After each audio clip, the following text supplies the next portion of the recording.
नमस्कार, मैं रवीश कुमार। रनवे के दौर में रोडवेज की बात, दासो कंपनी के जहाजों के सामने डिपो की वीरता का बखान बेहद जरूरी हो गया है।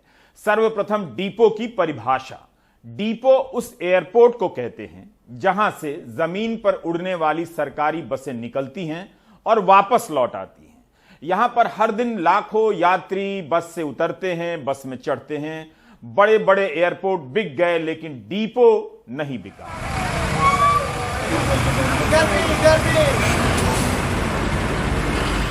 उत्तर प्रदेश के डिपो की कहानी सुनाने का मौका नहीं मिलता अगर आज कई जिलों के डिपो से बसों को प्रधानमंत्री के कार्यक्रम हेतु रवाना नहीं किया गया होता। इन सभी बसों के आगे बैनर लगे हैं, इलाके का नाम लिखा है, कोड नंबर भी लिखा है। इन सभी में गांव-गांव से लोग लाए गए हैं। लोगों के अलावा वे भी लाए गए हैं जिनका एक नया नाम है, लाभार्थी।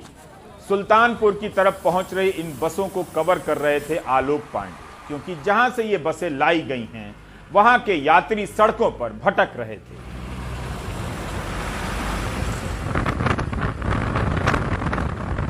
लिटरली एक सी ऑफ बसेस जिसको हम कहते हैं इंग्लिश में। बहुत सारी सरकारी बसेस हैं यहाँ पे। कोई गोंडा डिपो की है, कोई राप्ती नगर डिपो की है, एक सीतापुर डिपो की बस देखी मैंने। बहुत सारी बसेस हैं। 95% जो ये बसेस हैं वो सरकारी बसेस हैं जो यहाँ पे आई हैं और लोगों को लेके आई हैं प्रधानमंत्री की रैली के लिए। आप लोग इसी बसों में बैठ के आए हैं? हाँ, बसों में बैठ के आए हैं। कोई प्रचार हुआ था आपके गांव में कि आपको आना है या? हाँ, ब्लॉक जरिए प्लस प्रधान के जरिए हमें सूचना मिली थी कि भाई यहाँ आना है। हाँ, रैली है मोदी जी की। ये बताइए, इस एक्सप्रेस वे के बारे में आप क्या जानते हैं? मतलब ये क्यों अच्छा है यूपी के लिए या यूपी की व्यवस्था के लिए? मोदी जी आए हैं, उनके देखने के लिए, उनके सुनने के लिए हम यहाँ आए हैं। अच्छा, और ये जो रोड जिसका वो ये भी अच्छा है। क्यों अच्छा है बताइए? भाई सब कुछ अच्छा है ना, देखने भी अच्छा है, चलने भी अच्छा है, गड्ढा गुड्ढा नहीं है। वहाँ ट्रैफिक जाम रहता था। हाँ। उसके बाद अब रोड हो गया हमारे यहाँ बगल से है। बगल से जो है आने जाने में सुविधा, लखनऊ का हो गया, उधर बलिया का हो गया। ये तो कार्यक्रम में लाए गए लोगों की दास्तान है। इनके कारण जो कहीं नहीं पहुंच सके उनकी दास्तान अब आगे देखिए। अगर आपसे कहा जाए कि रोडवेज यानी सरकारी बसों पर एक ललित निबंध लिखें तो आप लटपटा जाएंगे। मुमकिन है कि आप इन बसों को कोसने लग जाएंगे। अगर आप इन बसों में नियमित रूप से चलने वाले हैं तो कई शिकायतों के बाद भी इन्हीं के आने जाने के इंतजार का अद्भुत साहित्यिक रस आपके भीतर प्रवाहित तो होता ही होगा।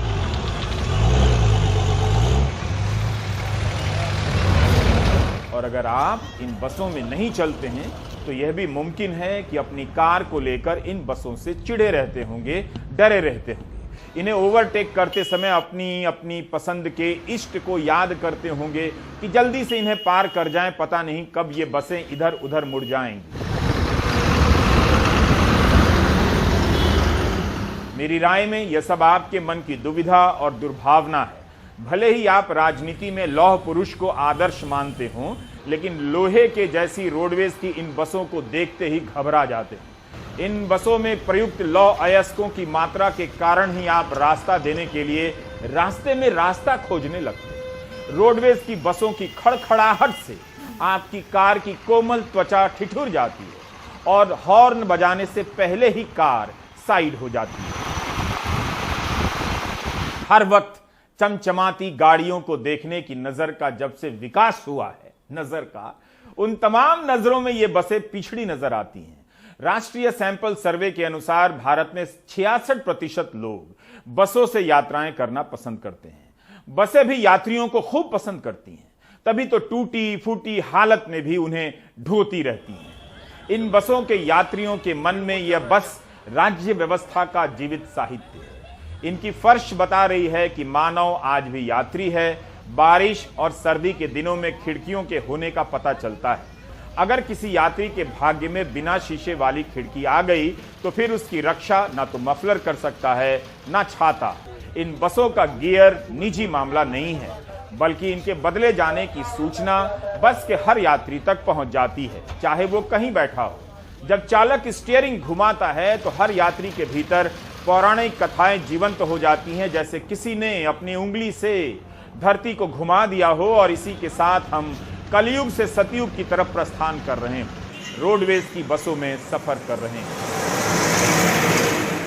रोडवेज की बसों के उल्लेखनीय योगदान की चर्चा इसलिए कर रहा हूं क्योंकि ये बसें ना होती तो आज यूपी की राजनीति में लड़ाकू विमानों के राजनीतिक योगदान को देखने के लिए हजारों या लाखों कैसे पहुंच पाते। यूपी के अखबारों में छपी चंद खबरों से पता चलता है कि बसों को इन दिनों प्रधानमंत्री मोदी, गृहमंत्री अमित शाह, मुख्यमंत्री योगी आदित्यनाथ के कार्यक्रमों में लोगों को लाने के लिए लगाया जा रहा है। आप धीरज से सुनिएगा क्योंकि मैं धीरज से पढ़ने वाला हूं।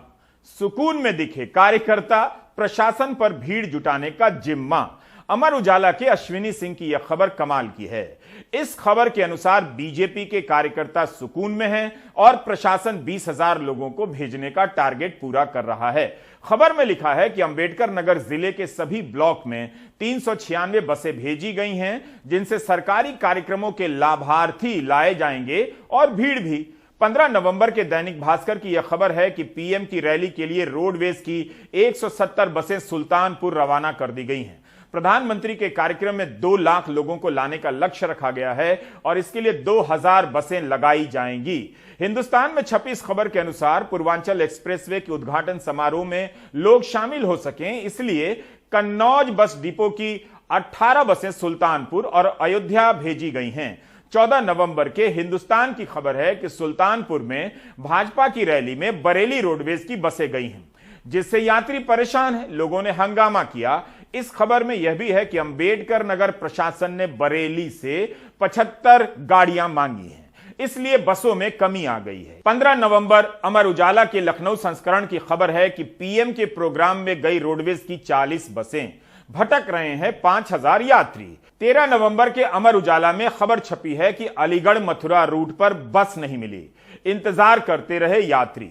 यह खबर 9 नवंबर की है अमर उजाला की। इससे पता चलता है कि रोडवेज मुख्यमंत्री के कार्यक्रमों के लिए भी सेवा दे रहा है। रामपुर में सीएम की रैली होने वाली थी तो संभल बस डिपो की 11 बसों को रैली में लगाया गया। चंदौसी बस स्टैंड की 19 बसों को रामपुर में हुई मुख्यमंत्री की रैली के लिए भेजा गया। प्रशासन यह सेवा केवल प्रधानमंत्री के कार्यक्रम के लिए नहीं दे रहा, बल्कि गृहमंत्री अमित शाह के कार्यक्रमों के लिए भी दे रहा है। यह भी देखने को मिल रहा है कि कहीं पर कोई विभाग खर्चा दे रहा है, कहीं पर कोई और विभाग। जैसे पत्रिका और अमर उजाला की इस खबर के मुताबिक आजमगढ़ में अमित शाह के कार्यक्रम के लिए पीडब्ल्यूडी ने 40 लाख रुपए दिए। 15 नवंबर के पत्रिका और अमर उजाला में भी यह खबर छपी है कि महोबा में प्रधानमंत्री का कार्यक्रम होना है 18 और 19 नवंबर को। इसके लिए 1600 बसें लगाई गई हैं। खबरों के मुताबिक जिलाधिकारी ने शासन को पत्र लिखा है, यानी लखनऊ हेडक्वार्टर को, कि उनके पास 1600 बसें नहीं हैं। रोडवेज की बस का एक दिन का किराया 22,081 रुपया होता है। इस पर जो खर्च आएगा वो पैसा सिंचाई विभाग देगा।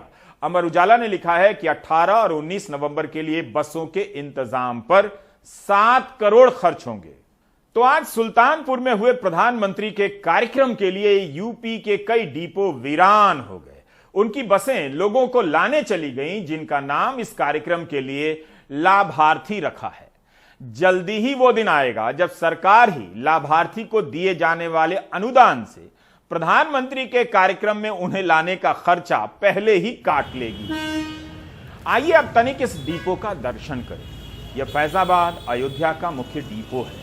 अगर पूर्वांचल एक्सप्रेसवे पर लड़ाकू विमान उतर सकते हैं तो रोडवेज की बसें भी कम लड़ाकू नहीं हैं। वे रोज इन गड्ढों से लड़ती हुई इनमें उतरती हैं और इनसे निकल जाती हैं। डिपो के भीतर की यह तस्वीर संयुक्त राष्ट्र के हंगर इंडेक्स के समान लगती है, जिसमें भारत की जनता काफी भूखी नजर आती है। यह डिपो भी राजकीय भूख का शिकार है और विकास नाम के अन्न की प्रतीक्षा में इसका पेट सिकुड़ गया है।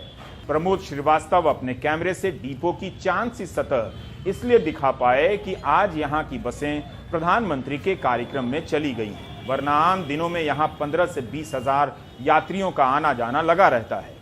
सबकी निगाह आने वाली और जाने वाली बसों पर होती है। नीचे देखने की फुर्सत कब किसी को होती है।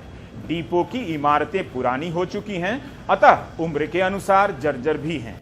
इनकी हालत बता रही है कि किसी ने इनकी मरम्मत का साहस नहीं किया होगा। प्रमोद का कहना है कि यहाँ महिलाओं के लिए कोई शौचालय नहीं। जिनके लिए शौचालय है उन्हें पुरुष कहते हैं और उनके शौचालय में कोई दरवाजा नहीं।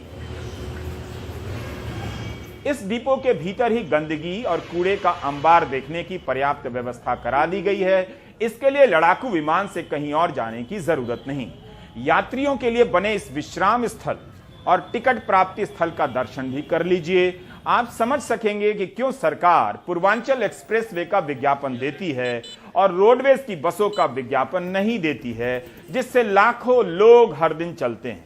जब टूटी फूटी बसों को लेकर टूटी फूटी सड़कों पर रोडवेज के चालक परिचालक चला सकते हैं, तो कभी भी इस विश्राम स्थल के गिर जाने की आशंका को खारिज करते हुए यहां चालक परिचालक विश्वास के साथ विश्राम भी कर सकते हैं। भारत की गरीब जनता न्यूनतम सुविधा में जीना जानती है और वह इन बसों में यात्रा कर साबित भी कर देती है। एक गैर जरूरी सूचना यह है कि यहां खड़ी बसों में कईयों के टायर खराब हैं। कई दिनों से टायर ठीक नहीं होने के कारण ये बसें खड़ी हैं, जबकि इस डिपो की हर दिन की कमाई 16 लाख के करीब है।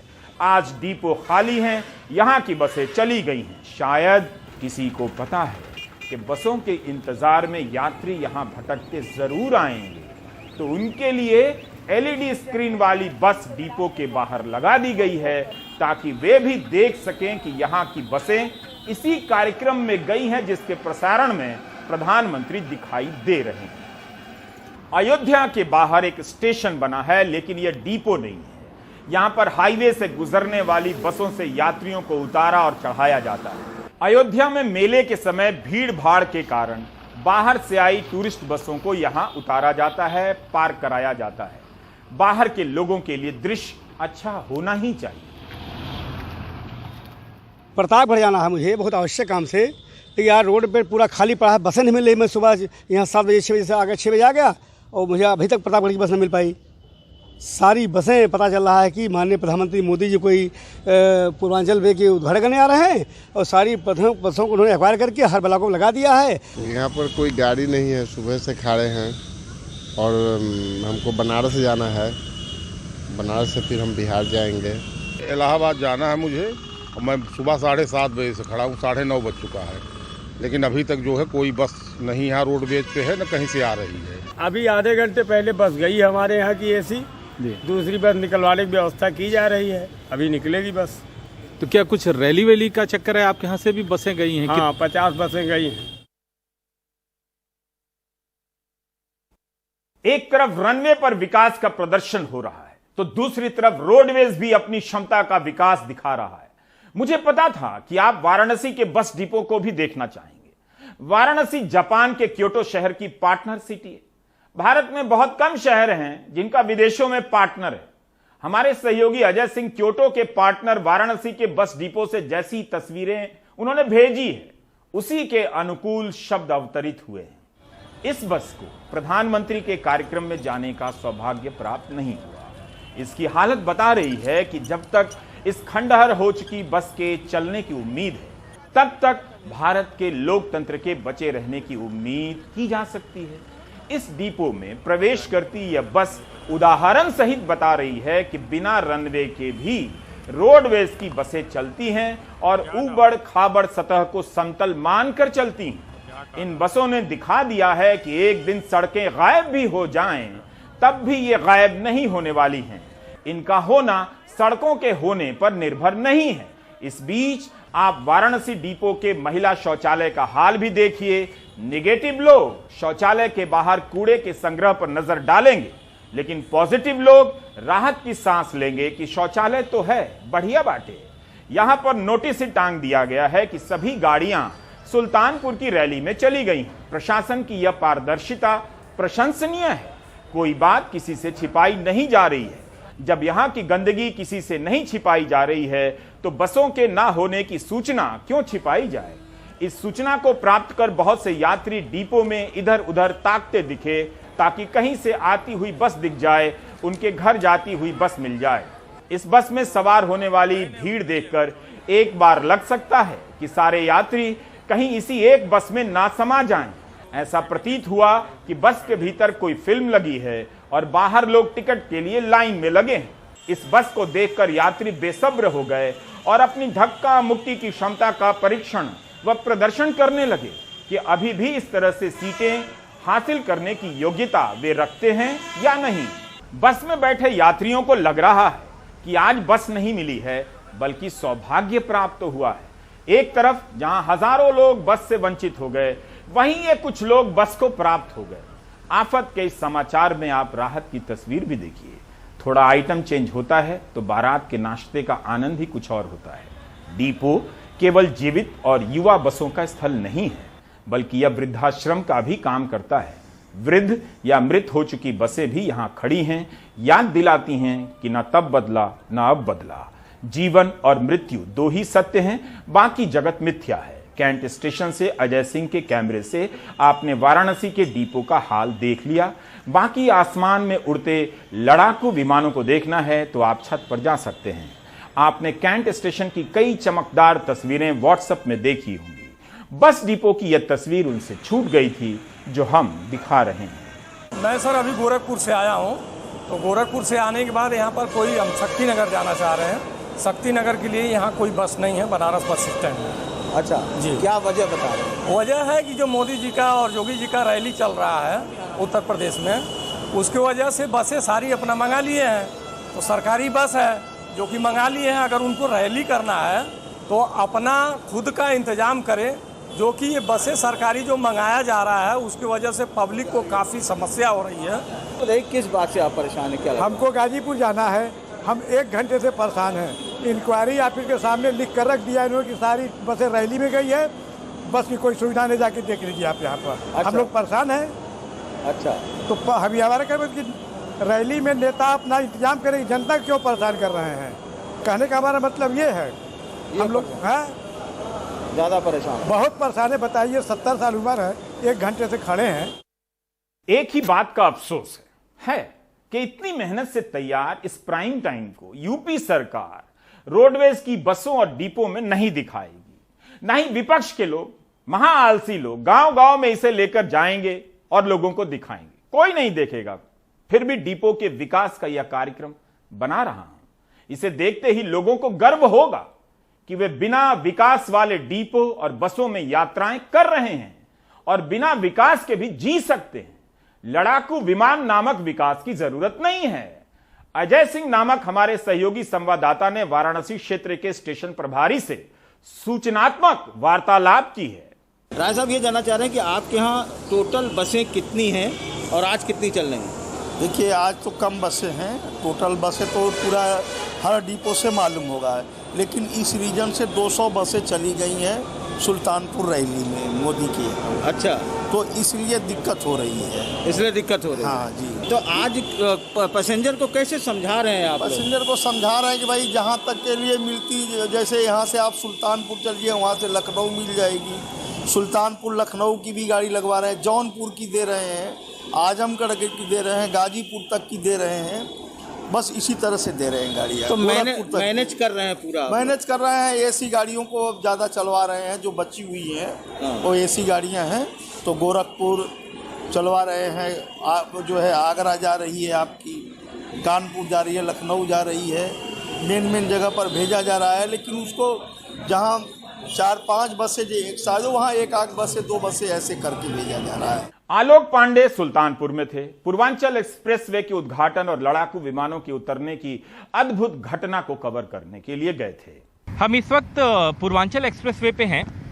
अभी इसके इनॉग्रेशन में करीबन 6 से 7 घंटे हैं। प्रधानमंत्री खुद यहाँ सुल्तानपुर आ रहे हैं और ये बैनर्स और पोस्टर्स आप देख सकते हैं किस तरह से उत्तर प्रदेश सरकार और बीजेपी इस एक्सप्रेसवे को एक शोपीस प्रोजेक्ट की तरह शोकेस कर रही है। लेकिन एक जो इंटरेस्टिंग बात है वो ये है कि पिछले 24 से 48 घंटे में इस एक्सप्रेसवे को लेके के क्रेडिट को लेके काफ़ी पॉलिटिकल तू मैं हुई है, अगर हम ऐसी बात करें तो। अखिलेश यादव ट्वीट कर रहे हैं, प्रेस कॉन्फ्रेंस कर रहे हैं, वो इस बात को कह रहे हैं कि भाई हमने बनाया, या कम से कम हमारे टाइम में फाउंडेशन स्टोले हुआ, हमारा कॉन्सेप्ट है, बीजेपी ने सिर्फ फीता काटा है। सुबह सुबह अखिलेश यादव ने ये भी ट्वीट किया है कि समाजवादी पार्टी के लोग अपने साइकिल लेके सिंबॉलिक इनॉग्रेशन कर रहे हैं इस एक्सप्रेसवे का।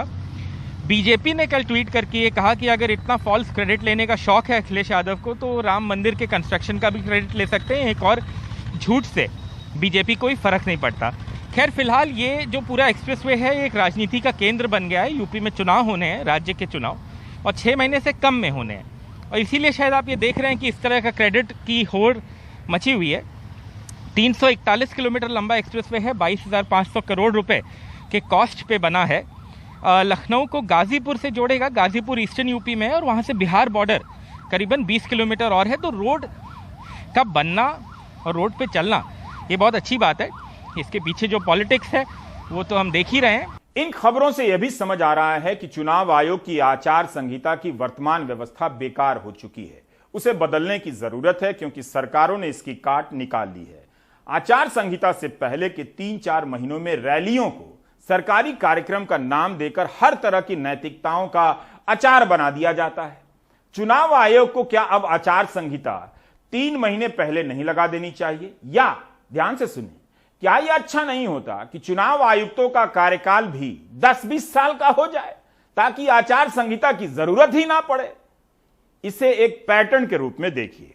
चुनावी राज्यों में न जाने कितने मंत्रियों का दौरा बढ़ जाता है, कार्यक्रम होने लगते हैं, यह सब सरकारी खर्चे पर होता है। आपने अनुराग द्वारी की रिपोर्ट प्राइम टाइम में देखी होगी, जिसमें उन्होंने बताया था कि भोपाल में होने वाले प्रधानमंत्री मोदी के कार्यक्रम के लिए 23 करोड़ खर्च हुए। माननीय श्री नरेंद्र मोदी जी का स्वागत, अभिनंदन करें, तालियों। खबरों के मुताबिक आदिवासी कल्याण विभाग का भी पैसा इसमें खर्च हुआ। मध्य प्रदेश के तमाम जिलों से 2 लाख आदिवासियों को लाने का लक्ष्य रखा गया था, जिसके लिए 13 करोड़ का बजट बनाया गया। इसके बाद भी कई कुर्सियां खाली रह गईं, और जो लाए गए उनके रहने खाने और आने जाने पर राज्य सरकार ने पैसा खर्च किया। कितना पैसा बर्बाद हुआ एक दिन की इस सभा में। 16 मई 2017 की द वायर की यह खबर है। कृष्णकांत की यह खबर इसलिए बता रहा हूं ताकि आपको एक प्रथा का एहसास हो। मोदी की सभा में भीड़ जुटाने के लिए स्वच्छता अभियान का पैसा इस्तेमाल हुआ था, इस खबर में बताया गया है। 7 साल में प्रधानमंत्री के अभी तक जितने भी अनगिनत कार्यक्रम हुए, उन पर खर्च होने वाली अनगिनत धनराशि के बारे में प्रधानमंत्री ही बता सकते हैं, ताकि इस बजट को दुगना किया जा सके। क्योंकि खर्च कम करने की बात करूंगा तो महंगाई के सपोर्टर आहत हो जाएंगे। इन सबसे सरकारी परिवहन को कितना घाटा होता है, इसकी कोई चिंता नहीं करता, लेकिन इसी घाटे के नाम पर जब इन्हें बेचा जाता है तब सब घाटा घाटा चिल्लाने आ जाते हैं।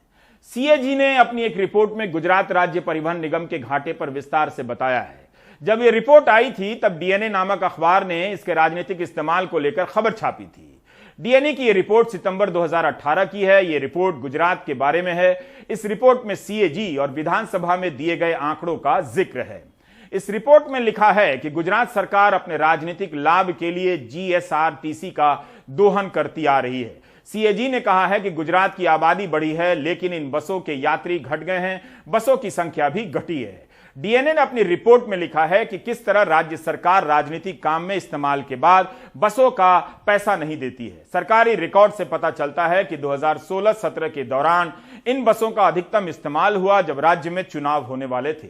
सरकार ने इन बसों का इस्तेमाल उन तमाम रैलियों में किया जिनमें प्रधानमंत्री, केंद्र के मंत्री या राज्य के प्रतिनिधि शामिल हुए। 2016-17 में इस्तेमाल इन बसों के लिए सरकार ने 36 करोड़ चुकाए, फिर भी 15 करोड़ रुपए बाकी रह गए।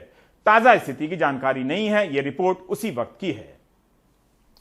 इस तरह सरकारी बसों के निगम को घाटे में पहुंचा दिया जाता है और जनता को पैदल कर दिया जाता है। वह घर पहुंचने के लिए या अपने काम की जगह पहुंचने के लिए परेशान घूमती रहती है। कितना अच्छा होता अगर सरकारी बसों और बस डिपो में हुए विकास की तस्वीर का विज्ञापन हर दिन अखबारों में छपता, तब शायद जनता को बसों में लाद कर विकास दिखाने के लिए ले जाने की जरूरत नहीं पड़ती।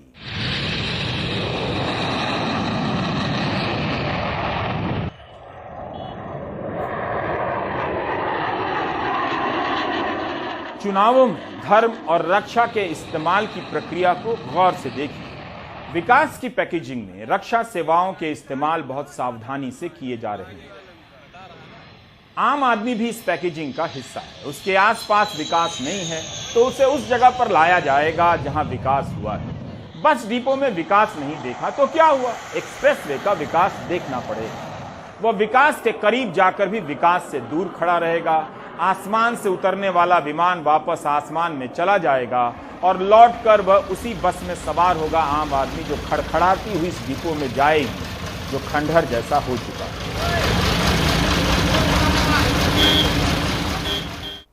आज प्रेस दिवस है। प्रेस की स्वतंत्रता के मामले में भारत का हाल यूपी के बस के डिपो जैसा ही है। सूचनाएं गोदी मीडिया के डिपो में कैद हो चुकी हैं। वहां की तस्वीर बाहर नहीं आने वाली है। आप बिना सच्चाई वाली सूचनाओं के उपभोक्ता हैं।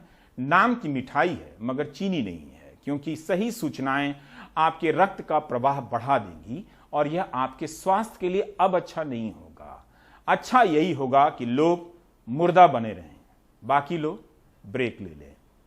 आम लोगों तक रोडवेज की बस नहीं पहुंच रही है, कानून भी नहीं पहुंच रहा है। सुप्रीम कोर्ट एक अभियान चला रहा है ताकि हर आरोपी को कानूनी सहायता मिले। आशीष भार्गव की ये रिपोर्ट। एहसास न्याय का सबके लिए, आकाश न्याय का सबके लिए, उल्लास न्याय का सबके लिए, विश्वास न्याय का सबके लिए। अपने इस हिंदुस्तान पर हक हमारा भी तो है, इंसाफ के इस आशिया पर हक हमारा भी तो है। देश के कोने कोने तक पहुंचने की मुहिम, हर इंसान तक कानूनी सहायता पहुंचाने की बड़ी कवायद पिछले 42 दिनों में देश के हर गांव तक पहुंचा गया।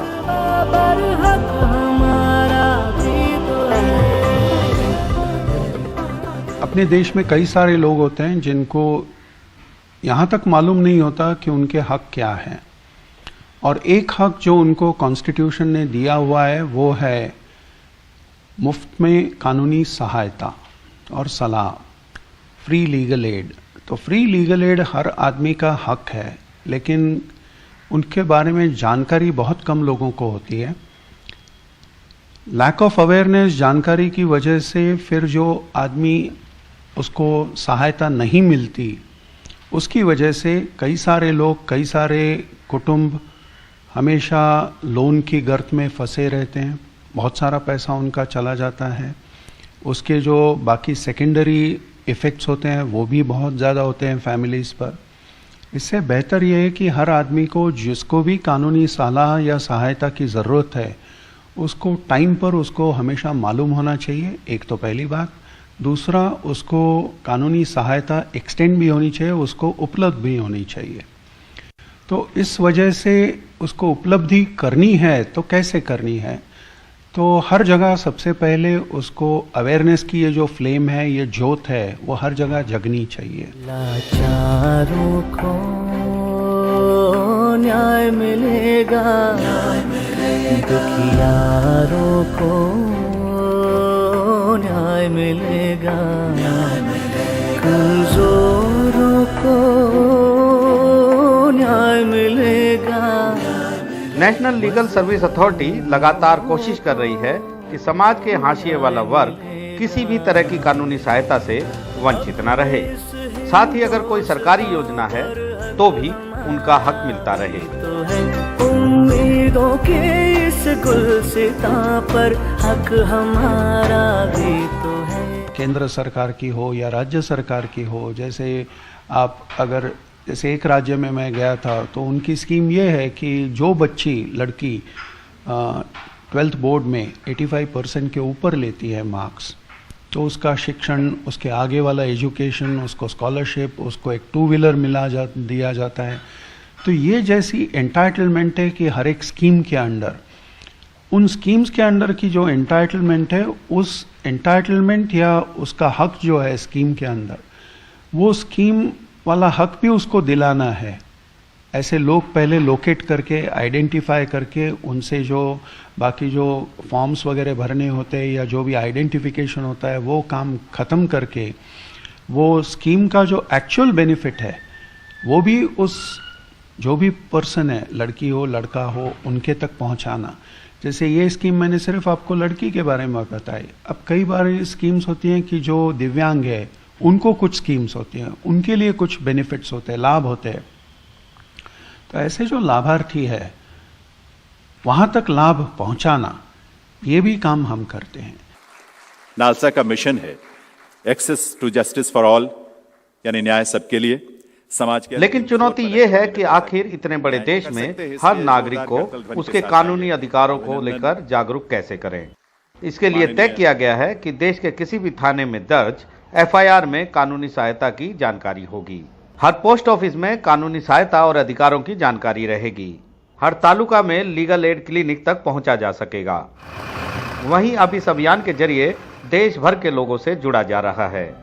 देश की न्यायपालिका खुद ही लोगों के पास पहुंचने की कोशिश कर रही है। In 42 days, we reached all corners of the country and made our presence felt. Standing in the midst of all of you, I feel privileged to be part of this institution, which broke many barriers to fulfill the needs of the people. हालांकि सालों से लंबित केसों को निपटाना न्यायपालिका की सबसे बड़ी समस्या अब भी बरकरार है। यह अभियान तो बहुत वक्त से चल रहा है, लेकिन पहली बार युद्ध स्तर पर मुहिम शुरू हुई है और उम्मीद ये की जानी चाहिए कि इसका असर दूर तक जाएगा। नई दिल्ली से आशीष भार्गव, NDTV इंडिया। आप देख रहे थे प्राइम टाइम। नमस्कार।